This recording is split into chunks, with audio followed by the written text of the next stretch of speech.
লক্ষ্মীপুর জেলা নির্বাচন অফিসে আগুন দিয়েছে দুর্বৃত্তরা। ভোরে শহরের জেলা নির্বাচন অফিস ভবনের নিচতলায় এই অগ্নিকাণ্ডের ঘটনা ঘটে। কর্তৃপক্ষ জানায়, অন্ধকারে একজন নাশকতাকারী দেয়াল টপকে নির্বাচন অফিসের ভেতরে প্রবেশ করে। পরে স্টোর রুমে পেট্রোল ঢেলে আগুন ধরিয়ে দেয়। আগুন লাগার সঙ্গে সঙ্গেই অফিসে দায়িত্বরত নাইট গার্ড বিষয়টি টের পেয়ে দ্রুত আগুন নিয়ন্ত্রণে আনেন। জেলা নির্বাচন কর্মকর্তা জানান, অগ্নিকাণ্ডে কিছু পুরনো ভোটার ফরম পুড়ে গেছে। জেলা প্রশাসক ও রিটার্নিং কর্মকর্তা জানান, এই ঘটনার তদন্ত শুরু হয়েছে এবং নিরাপত্তা ব্যবস্থা আরও জোরদার করার নির্দেশ দেওয়া হয়েছে।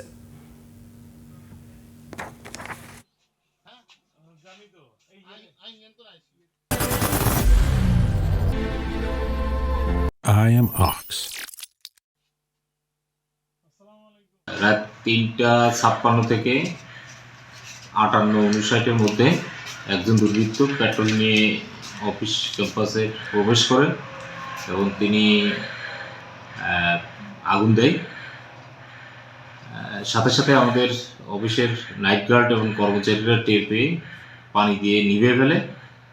বড় ধরনের ক্ষয়ক্ষতির হাত থেকে রক্ষা পাওয়া গেছে, কিন্তু কিছু 2008-09 সালের কিছু 2 নম্বর ফর্ম ছিল, সেগুলো হালকা পুড়ে গেছে।